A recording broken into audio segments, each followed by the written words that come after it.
It's Philosophy Talk. By definition, legally, a work of art cannot be obscene if obscenity means that it has no serious artistic value. Is there a thin line between art and obscenity? Can obscene stuff ever have any serious artistic value? The whole idea of an avant-garde in art is something that is cutting edge and transgressive.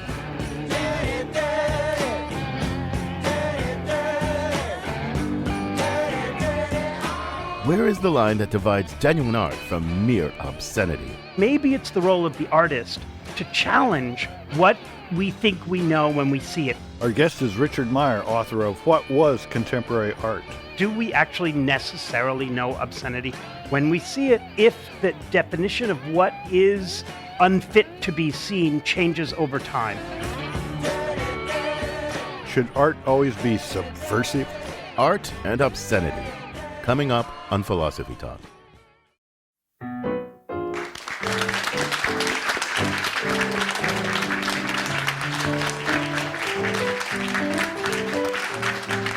This is Philosophy Talk, the program that questions everything. Except your intelligence. I'm John Perry. And I'm Ken Taylor. We're coming to you from the Marsh Theatre in Berkeley, the Bay Area's breeding ground for new performance. Our thinking originates at Philosopher's Corner on the Stanford campus across the bay. That's where Ken and I are teachers of philosophy. Welcome, everyone, to Philosophy Talk.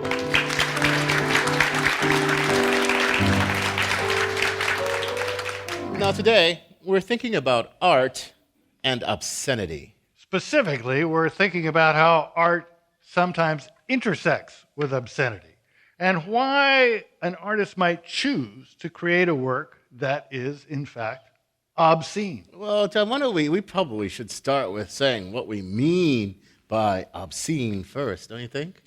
Sure. The Supreme Court defines obscenity for us. Any material which appeals to a prurient interest in sex, which portrays sexual conduct in a patently offensive way, and finally, which has no serious literary, artistic, political, or scientific value. Yeah, no serious artistic value? That's weird, because if the Supreme Court is right, then art, by definition, could never be obscene. Well, this is the same Supreme Court that declared corporations to be people. So maybe we shouldn't get too hung up on their definition of much of anything. Maybe it would be better to start off by considering a work of art that is, or at least maybe more interestingly, one that at some historical time was considered obscene. Well, that's a good idea. You know, a piece comes immediately to mind. That's Marcel Duchamp's Fountain, which is just a common variety porcelain urinal. You know, he tried unsuccessfully to enter it into an exhibition in New York in 1917. You know, at the time, though, people called the work vulgar, immoral, indecent. Some said the work had no artistic merit whatsoever. Well, my theory always was that Duchamp had a deadline, and the night before the deadline, he hit his sculpture a little hard with a hammer, and he thought, God, what am I going to do now?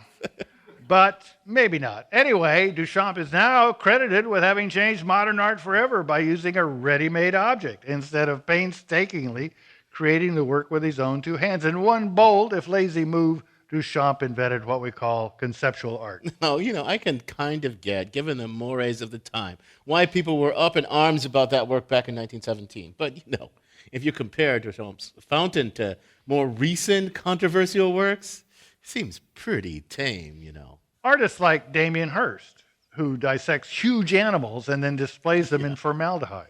Or Andres Serrano, who took some pretty gruesome and gory photos of dead people, dead bodies, in a morgue and then displayed them. I thought you were going to, you left out Serrano's most notorious work. Some might say his most offensive is a photo he took of a crucifix floating in, now get this, his own urine. Now, even the name of it is considered too obscene to even say on the radio. Yeah, give it another couple of decades and Serrano's work will be tame, it'll be quaint. It'll probably be in the introductory course at the Catholic Girls' School on art. You know, what people tend to find obscene or shocking eventually changes over time. Impressionism, everybody's favorite and safest art form, was once considered offensive. I get your point, John. I do get your point. But you got to admit that with all this shock art these days that's so trendy, there is a danger. I think there's a real danger that we're going to cross a line. That's what the Supreme Court was trying to do. It was trying to articulate where that line is that divides genuine art from mere obscenity. There has to be such a line. Otherwise, anything goes in art.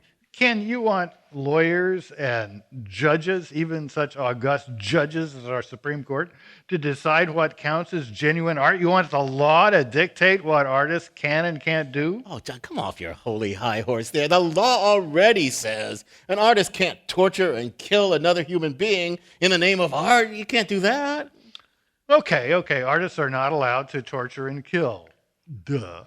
But what has that got to do with our topic? What's that got to do with shock art? Shock art doesn't kill anyone.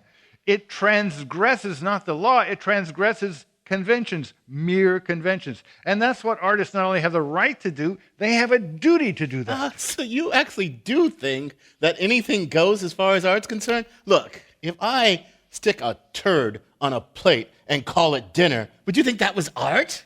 Well, I would rather call it art than dinner. And I suspect if you think you're being avant-garde, you're probably about 52 years late. Somebody's surely already thought of that. If it offends you so much, don't look at it. Or in this case, don't sniff at it. Well, look, our roving philosophical reporter, Caitlin Ash, I'm sure isn't as easily offended as me. So we sent her to an art museum to find controversial and offensive works of art. She files this report. There's a sculpture of a crucified frog by the late German artist Martin Kippenberger. So he made a sculpture, which I was exhibiting here, of a frog holding a liter beer mug, his arms outstretched. Bruce Gunther is the chief curator at the Portland Art Museum in Oregon. He says the frog's arms are nailed to an easel that looks like a cross. Pope Benedict XVI condemned the work of art, saying it, quote, injured the religious feelings of many, end quote. It caused quite a stir among Christians around Portland. It was a flurry of reaction. The press office begged that we never do that again because they had over 3,500 emails. People called and people emailed, demanding the museum remove the offending sculpture.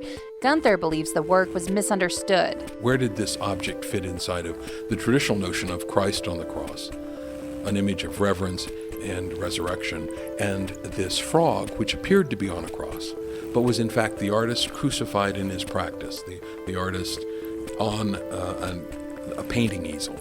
The artist Kippenberger made the sculpture in response to professional and personal criticism. See, Kippenberger was an alcoholic. Supporters defend the work as the self-portrait of an artist in crisis. But perhaps the most contentious piece of artwork Bruce Gunther has ever displayed was The Bear Chair by Nancy Redden Kienholz and Ed Kienholz. It was a work that was highly controversial because they had taken on sexual abuse of children.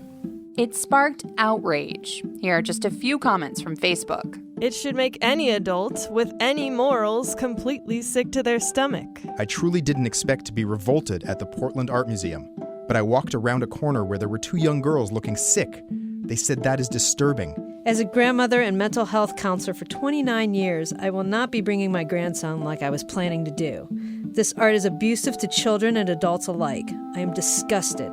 The Bear Chair is an assemblage of familiar objects, a teddy bear, a doll. To see them in a context, horrific, abusive, obscene, was important. The doll is tied to a chair, her underwear around her ankles. The bear towers over her with a depiction of a human penis pointed at her. The text on the top of the vanity says, "If you tell anyone, I'll hurt your mama real bad." Gunther says it's disturbing, and that's the point.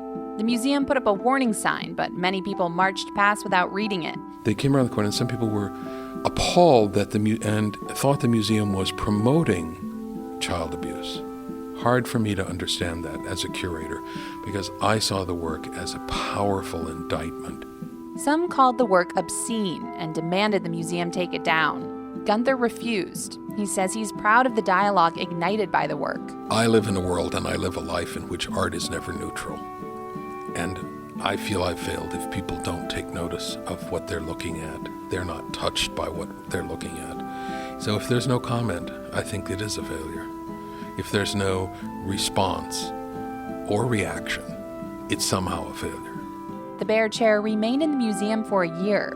Gunther saw it as a profound criticism, not just of sex abusers, but of a society that stands by as children are abused and silences its victims. I don't think great art has any relationship to obscenity. Art in and of itself exists both in its own time and in our present experience of it. And we bring our associated ideas, phobias, insecurities, and wrap the artwork in them. For Philosophy Talk, I'm Caitlin Esch. I'm John Perry. Thanks, Caitlin, for that tour of kind of the practical side of obscenity to a museum curator. I'm here along with my fellow philosopher at Stanford, Ken Taylor, and we're coming to you from the Marsh Theatre in Berkeley, California. Our guest today is a professor of art history at Stanford University. He's author of What Was Contemporary Art? Please welcome to the Philosophy Talk stage, Richard Meyer.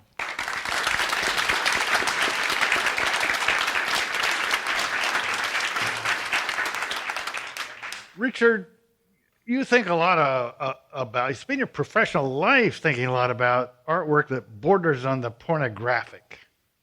Dare I ask, how did you first get interested in that kind of art? Sure.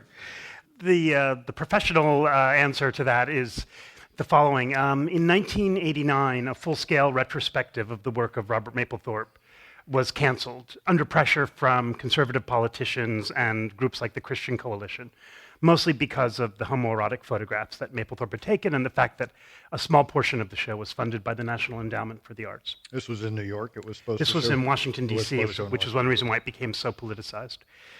It was canceled at the museum in Washington and put up by an alternative art space in D.C. But after that, it came to Berkeley, to the University Art Museum, and I was a graduate student at the time in art history at Berkeley, studying with a Marxist and a feminist scholar, thinking all about the politics of art, but always 19th century and early 20th century art, never contemporary art. And when I went to the opening of that show, I thought, I need to use my training to make sense of what is going on right now in our moment in history with these issues that I care so much about. And so a lot of my work has been an effort to grapple with very recent controversies and conflicts over the limits of artistic expression. So for the purposes of figuring out if a piece of work is protected under the First Amendment, the courts tried to define obscenity in that list of three things I cited earlier. They seem to want to make it very cut and dry.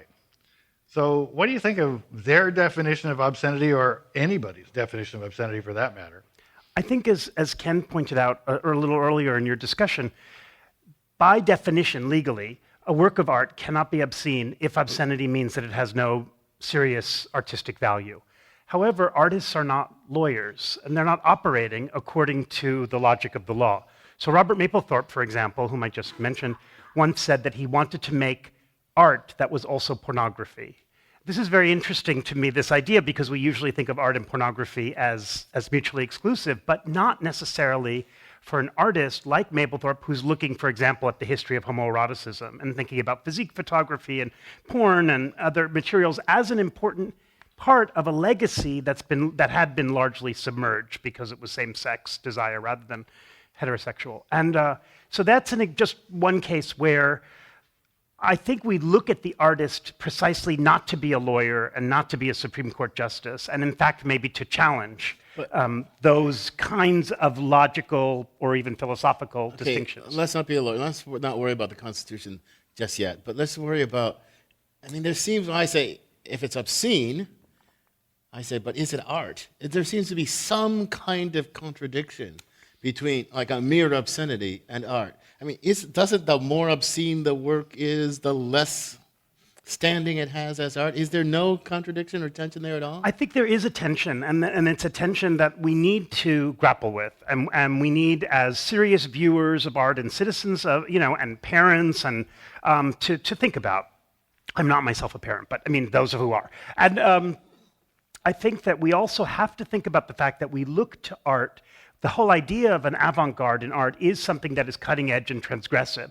And maybe it's, as John said, even the responsibility of the artist to challenge conventions of what is acceptable, what is possible to see, to think about within the space of a gallery or museum.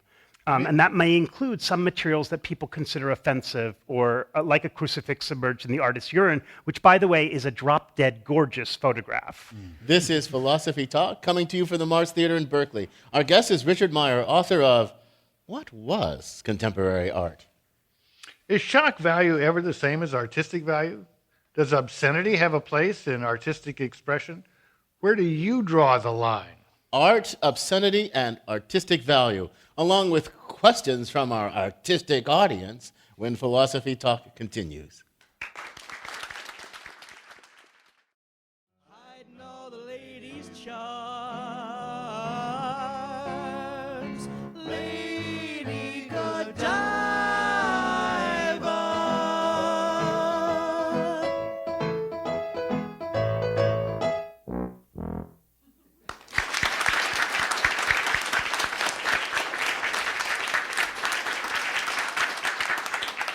Thanks to our musical guest, the Playtones. This is Philosophy Talk. I'm John Perry. And I'm Ken Taylor. Our guest is Stanford art historian Richard Meyer, and we're talking about art and obscenity. Are you easily offended by explicit art? If so, does that say more about you or about the explicit artwork? Join the discussion by stepping up to this microphone in front of the stage. Try to keep your clothes on. So, Richard, some modern works of art like Damien Hirst's Shark and Formaldehyde are so shocking to viewers. It's hard to know what to think about them. Some critics even say the only sense in which Hirst is an artist is that he's a major con artist. So how do we go about evaluating the artistic merit of a work like that with such obscene or shocking qualities? How does the artistry and the obscenity go together? I think that that's a good question, in part because I would say it's definitely a work of art, but whether it's a good work of art, for me, would be the issue. And so, for example, with the Kienholz that we saw, to me, it seems obvious that it's trying to address an obscenity in the culture. And you could say the Hearst is also trying to deal with certain obscene ecological ways that animals are treated in this culture, and doing so in a way that's going to shock us into a new kind of consciousness about it. Whether or not that means that it's a good work of art, for me, is the more difficult question than whether it's art or obscenity. So art itself, that term, art, is already an honorific term. Yes. To call something art is, I don't know quite what it is to call something art, but it already has certain pretension, certain standing as art, if it's art. Do you have to be a good work of art to get away with obscenity, or if you're just a work of art, and you say, well, that's not obscenity, that's not mere obscenity, that's art. Right. It may not be a good work of art, but it's still art. So, Right, I see what you're saying. Like, we can't get around it so easily with the quality distinction. Right. But one thing I would say, I was thinking about, you guys were citing the Supreme Court, and in an earlier decision in '64, Potter Stewart's, he said his famous line, "I know it when I see it." Mm-hmm. And one question I have for listeners and for you guys is, well, actually, do we know it when we see it? Do we actually necessarily know obscenity when we see it, if the definition of what is unfit to be seen changes over time? And maybe it's the role of the artist to challenge what we think we know when we see it, and to transform the possibilities for vision. I just want to stop on a lovely phrase that you use, because I want to highlight it. That's a really nice phrase. There are some things, the notion of obscenity presupposes that there are some things unfit to be seen. Right. The unseeworthy. Right. Right? There are some things that are not worthy to be seen. I think that's a strange thought, that there are things that are not worthy to be seen. And so originally, the word obscene, which is from the Greek, it means off scene or off stage, and it was that which was too violent in the Greek theater to be shown or performed on stage and had to be just alluded to or described. Because what's going to happen if I see this thing that is not worthy to be seen? I'm going to be like, oh my God, Right. I saw it. Oh my God, I saw it. You made me see it. I mean, what Right. is that? And that's one thing that I just want to underscore and that I write about in terms of the history of censorship. Those who claim that a work of art is obscene are ascribing an enormous amount of power to that work to wound or offend or injure the viewer. And maybe we need to actually offer adult viewers a little bit more, assume a little bit more power on that they're not going to be so easily wounded or morally injured, that they actually have some kind of compass. John wants to get Well, in here. back in about, I suppose, 1956 or so, I snuck into the art theater in Lincoln, Nebraska. Wait, is that a porno theater? Oh, they didn't porn then. Oh, No, striptease? Brigitte Bardot. Oh, okay, sorry. And I snuck in and with some friends who were all underage to go to this movie, and I saw for the first time in my life a woman's backside, Brigitte Bardot's backside, nothing on it. I knew I was seeing something obscene, right? Because But you didn't turn away, right? no, I didn't turn away. I started to turn to stone,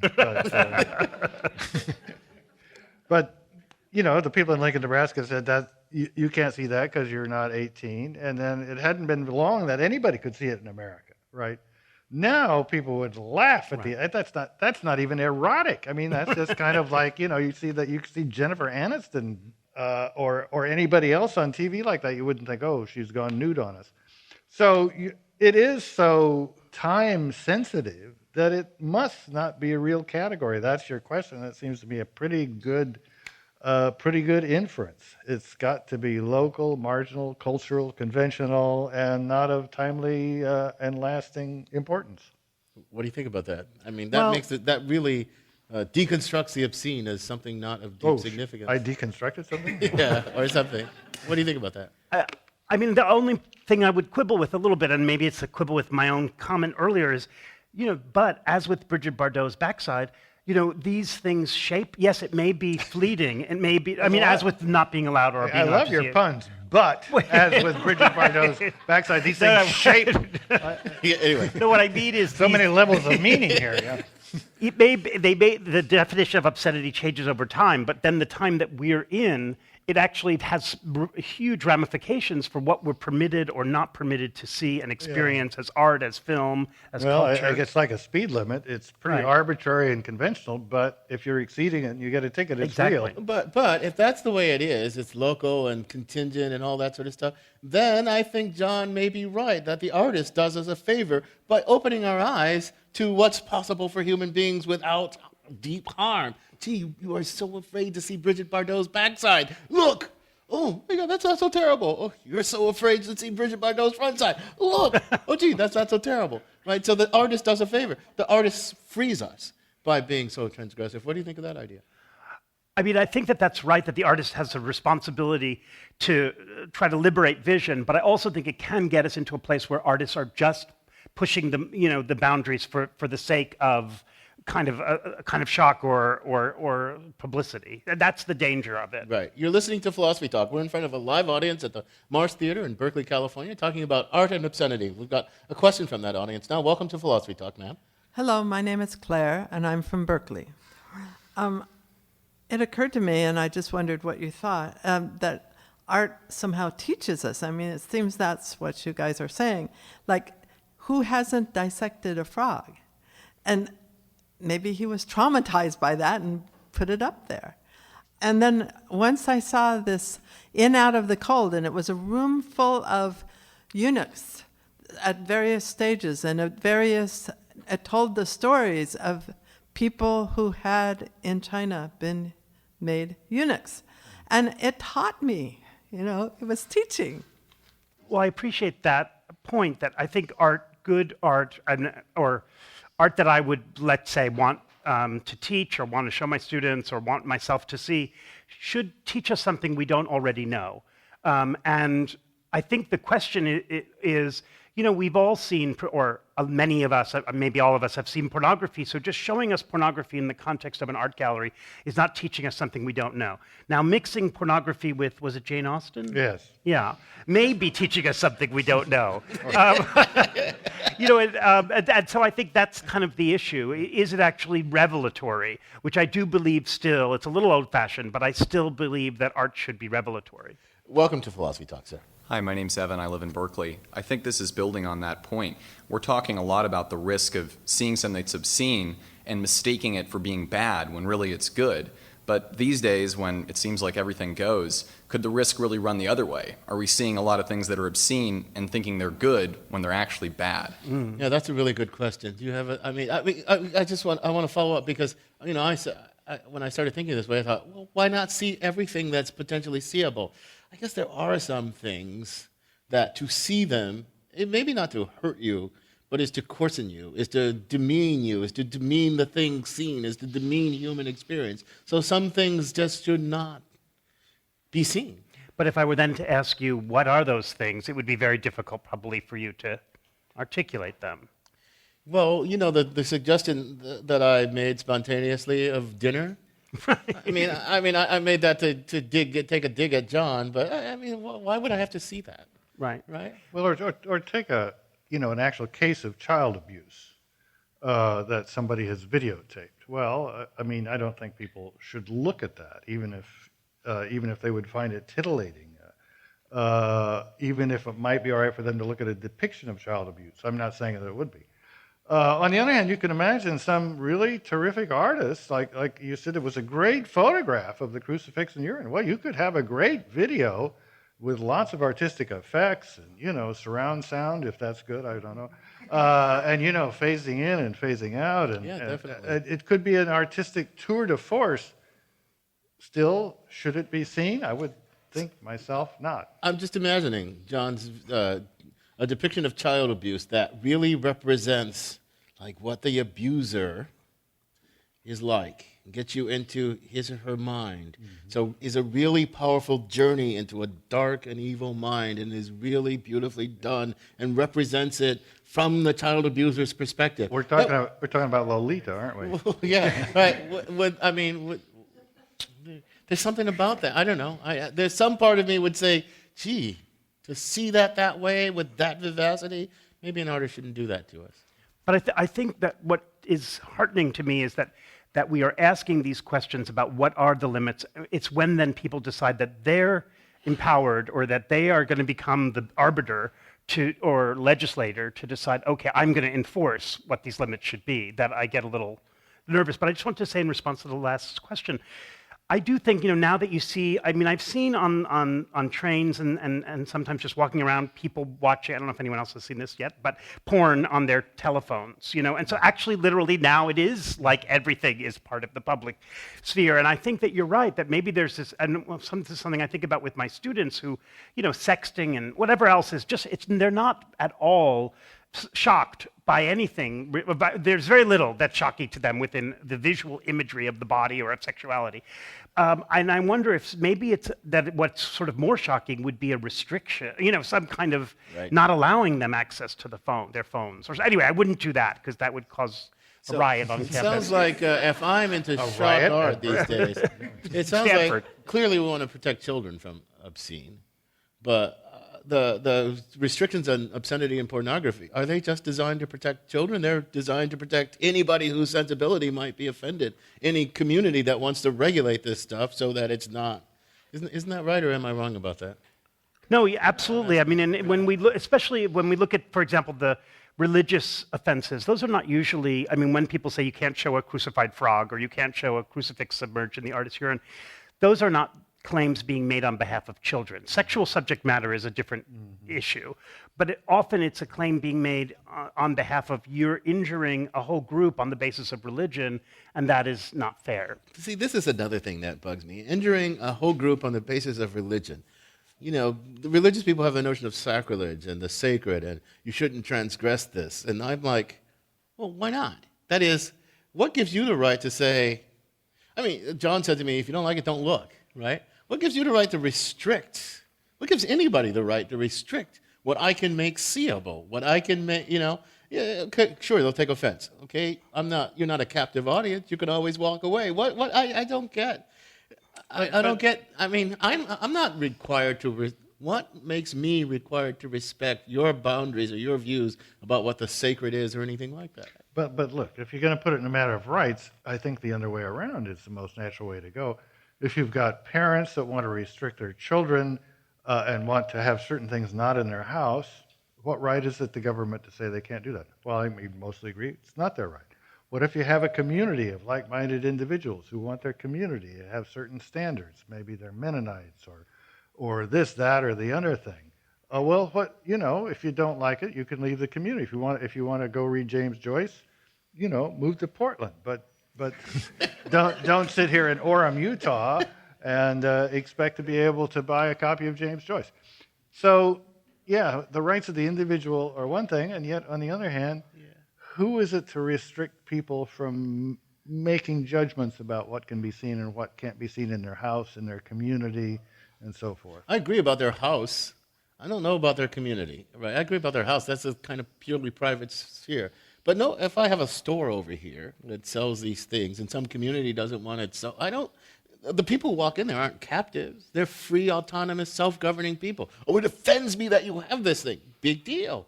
It offends you that I'm a black guy. So what? Right? Your offense is your offense. I just wanted to very briefly say one thing about art, though, and I think it is useful that the Supreme Court, they went from, I'll know it when I see it, which suggests that you know it when you see it, whether you're in Cincinnati or San Francisco, to community standards, which then localizes it, because one of the things about art is generally, people are going into galleries and museums if they're looking at contemporary art.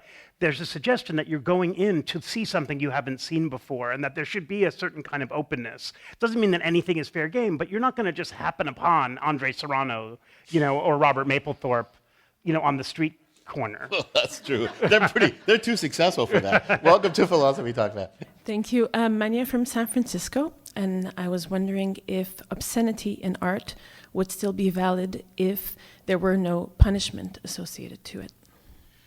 So you mean obscenity is part of laws that have sanctions, punishment, so forth and so on, for showing obscene films, writing obscene art, selling Ulysses before 1948, or so will it be selling Tropic obscene of when Capricorn you're not before 1955. Sanctioned for it, yeah. Right, that's a good question. You got an answer for that, Richard? I do think it's a good question, and I think, one place we can maybe begin to answer it is by looking at art that we might consider obscene or that didn't attract controversy or that didn't attract legal ramifications. And just one thing I would say about this, if we look back, for example, to Toulouse-Lautrec's paintings of prostitutes, those were considered obscene in late 19th century France, but they weren't. But he wasn't. He didn't lose anything, and he wasn't sanctioned. And I think that part of the complexity here is that maybe we don't usually call it obscene, but maybe something racy or something transgressive is exactly what we expect from good contemporary art, and that it becomes a problem if we then are going to punish the artist for doing exactly what he or she is meant to deliver. You're listening to Philosophy Talk. We're asking about art and obscenity with Stanford art historian Richard Meyer. Is obscenity like beauty in the eye of the beholder? Are our standards always up for revision? Or is there some line that an artist simply should never cross? We're coming to you from the Marsh Theatre in Berkeley, California. We'll take more questions from our audience when Philosophy Talk continues. Come tell us the difference. The choice is so cruel. The fist of a genius, the fist of a fool.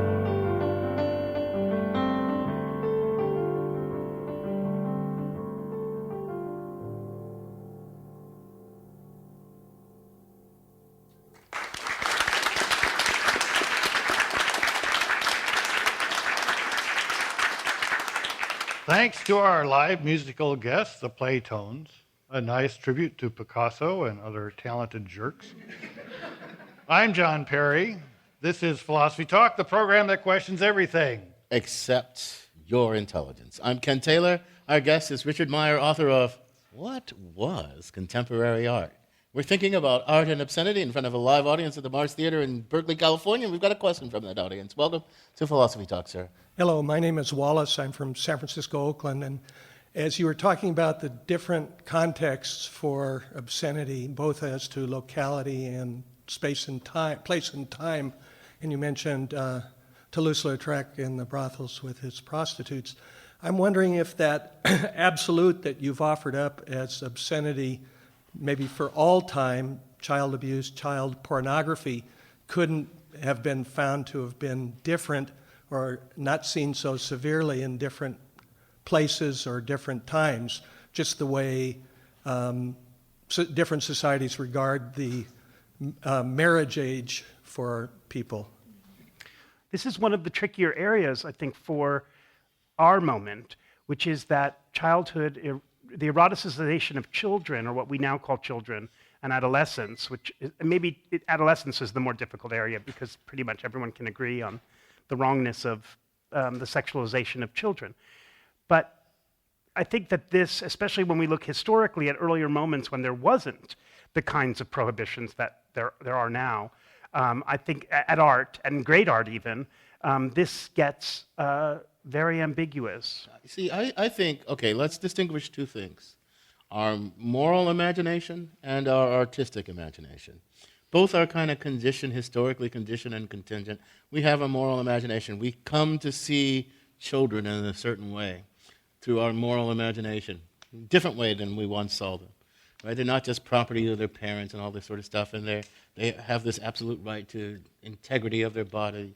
This is a different time. They had a different view about children. Now, here's the thing about art, and I think it's a good thing and a troubling thing. Art, the artistic imagination, is not constrained merely by the moral imagination. And sometimes the artistic imagination and the moral imagination, they are going to bump heads. And out of that comes something, either the repression of the artistic or the change in the moral imagination. But I think it's a really deep and important thing that these two things, the moral imagination and the artistic imagination, often bump heads. What do you think? Yeah, I mean, I agree with that. It's just that sometimes the people who designate themselves the arbiters of morality don't care very much about the artistic imagination and the expansion of it. You know, they feel like that it's their role, to inhibit that. But that's to be expected, because the moral imagination is about our whole lives together and how we regulate our lives together and how we regulate each other, right? And so it's got a huge infrastructure of social coordination and social control to go with it. And the artist is like, I want to reimagine that thing. I want to reimagine that thing that you say is off-bound, Mr. Powerful Moral Structure. And of course it's going to say, who are you, dude? Who are you? But these days, the artistic structure is pretty powerful. I mean, there's zillions of dollars involved in art. People are willing to pay a lot for art, including, and maybe especially, obscene art. Morality is kind of, that's a pretty lame part of our gross national product these days, isn't it? A bunch of churches that are closing down, and, the ACLU and SPCA, a couple of other things. So, I mean, I agree with your point in general, but I think we're seeing a shift where morality is kind of has to argue for its relevance and existence as anything beyond a bunch of quaint customs, and art is almost universally adored. I think that's interesting because art, it's true. I mean, maybe art is now better business than morality is kind of what you're, and since business is what determines so much of what's possible in our culture, what's possible to think and see, maybe that's where the balance has fallen, as opposed to in the 80s and 90s when it seemed like certain kinds of religious fundamentalism had a kind of political and economic power. Okay, so let's I want to revise and, how do they say in the Senate, revise and extend my remarks. Yes. Right, because there are three things.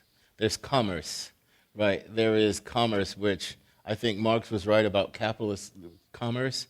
It levels everything. It destroys all kinds of systems of values, all relations between man, and all this sort of stuff. It takes all these old structures and says, let's reduce them to calculations of naked self-interest, right? And so when you got the big corporations, I mean, Hollywood, is that a center of artistic creativity? Yeah, right. I mean, it's pretty hard to get, if you're on a tour, just an artistic visionary, it's pretty hard to get your movies made unless they're going to satisfy the big business demands of Hollywood. So Hollywood doesn't want to be constrained by morality. It doesn't mean it wants to make a buck. Right, so there's three things: the buck-making impulse in capitalism, which is, awe, and the regulate morality impulse, and then the artistic imagination. I don't know if the artistic imagination has that much power. I think the capitalist imagination has a lot of power. What do you think about that? Although, sometimes the artistic imagination is also the capitalist impulse. I mean, if you look at someone like Warhol, when Warhol was once asked, well, what for you is an artistic failure? And he said, a painting that doesn't sell. So for him, artistic imagination and sales. That sounds like there's a word that starts with W and has an H and ends with an E. That sounds like a better word for him. Well, or maybe it was just insightful and honest. I just have a footnote or a little question. Your book, Contemporary Art. What was contemporary art? Yeah. What period, because like in philosophy, say modern philosophy, we mean Descartes. So what do you, so these words mean different things. What period of time do you thinking of as contemporary? Like since you saw your Mapplethorpe show? Or? No, anyway, I don't want to get us off topic, but since you asked, the book is really arguing against the current fixation on right now, like yesterday, today, and tomorrow as the art world. And so it's sort of reminding people that, look, every work of art was once contemporary to its own culture. And so I look back at the early 20th century to see how they grappled with the new and the now, to try to sort of chasten our own, and because I just find that more and more, even though I teach art history, students want all the art, but they don't want any of the history. And so I'm trying to put the history back into contemporary art history. Well, since you're thinking of contemporary not as, right now, but as a relation between each age and the art that's produced in that age, that brings up the question, historically. Clearly, a lot of what people found obscene or offensive 100 years ago, or even 50 years ago when I was a kid, or a teenager, or a young adult. I guess a young adult.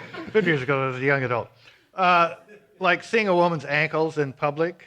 Well, when I was a kid, you could see a woman's ankles in public, but probably not her outer hips, because, bathing suits ended there. I could go on and on. But these are things we find rather quaint and amusing now. We watch these pictures of the poor women swimming on the beach, or the poor men swimming on the beach during the century.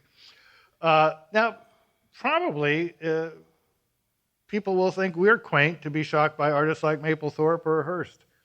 So where does that leave you as an art historian? Do you see it as the eroding of a healthy sense of obscenity, or just a passing of different criteria of obscenity? Or what?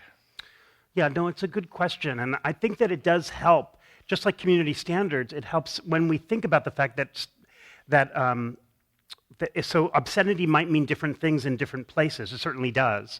But it also means different things in different moments. And for me, as a historian, one of the things that I'm intrigued by with censorship is that when something is censored, there's a huge amount of representation of the controversy. As a historian of art, you have a lot of documents to work with when there was a censorship episode or when there was a public controversy, and you begin to hear the voices of history speak. But from those voices, I think we can see, absolutely, as you're saying, that in 1934, which is a moment I looked at in an earlier work, what was understood as controversial would be laughable today, or in Mapplethorpe's moment. And I think that maybe that's helpful to us to keep in mind when people get up in arms about, some of the works we heard about earlier today. So you're making me think, I don't know if this is a crazy thought. So there's the now. There's what was, and there's what will be tomorrow. It seems to me that you're representing artists as not quite people of the now, but people of like the next moment. And they're kind of part of the engine that gets us from where we are now to the next moment. It's like they move tastes, they move culture, they move stuff along. So they're just not creatures of their moment. They're kind of creatures of their moment because they start with this now, and by transgressing it, they transform it into, and we should thank them. We should thank them if they've taught us something that we didn't already know. But I do think that it's a little bit even more complicated in that sometimes now, Mapplethorpe unfortunately is deceased, but Mapplethorpe he's having a huge retrospective at LACMA. Now the Getty has just acquired his archives. Mapplethorpe has become one of the signature artists, or photographers certainly, of the late 20th century, and that would not have happened without Jesse Helms. Mapplethorpe has Jesse Helms. I mean, it's Jesse Helms and the Christian Coalition and so forth that has created the art historical value, not entirely, but in part, of Robert Mapplethorpe, because Mapplethorpe was seen to provoke such a meaningful response and conflict on the part of the culture. And so then when it happens that obscenity or charges of obscenity actually credentialize an artist later on as an important artist, then we get into a complicated scenario. You know, I feel like we're finally getting to the heart of the matter, the meat of the matter, but unfortunately we're out of time, and I'm going to have to thank you for joining us. Thank you.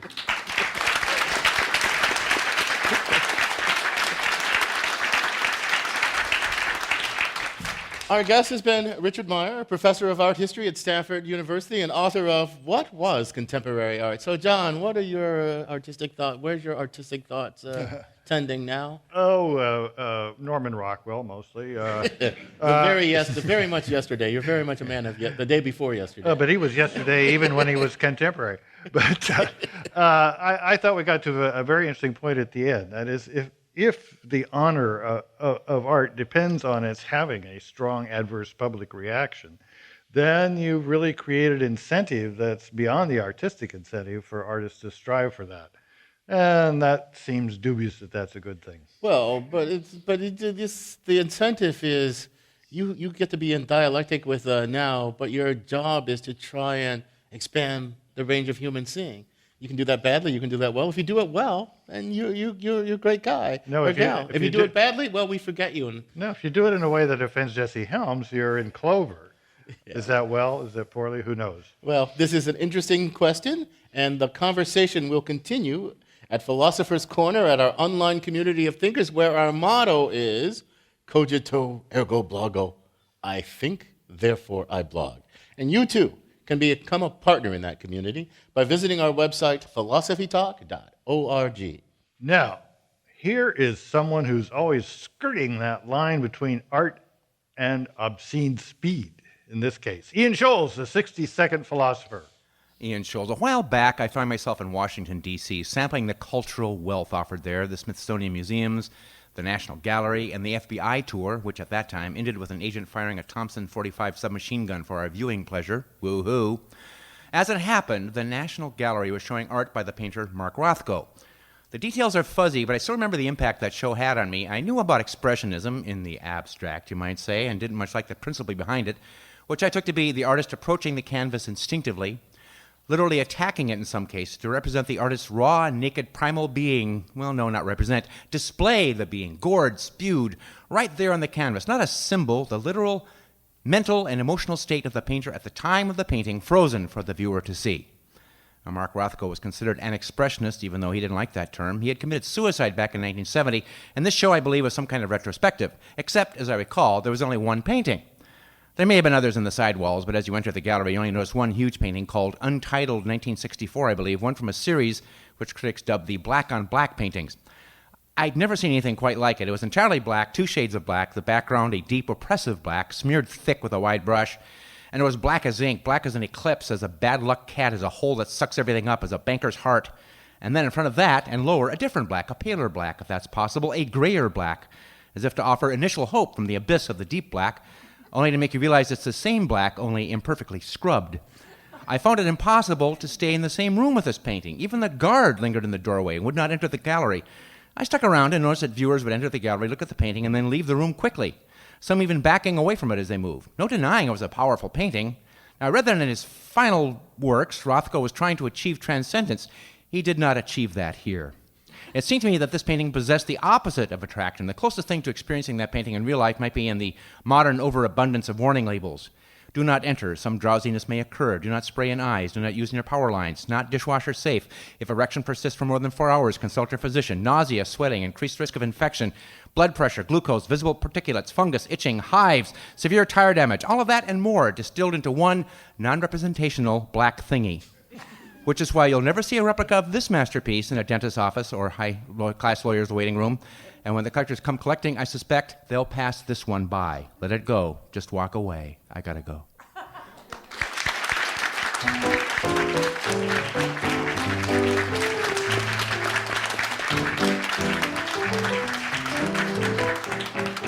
Philosophy Talk is a presentation of Ben Manila Productions and the trustees of Leland Stanford Junior University, copyright 2014. Our executive producer is David Demarest. Special thanks to Stephanie Wiseman, Erica Sokolauer-Shane, and Or Gozal.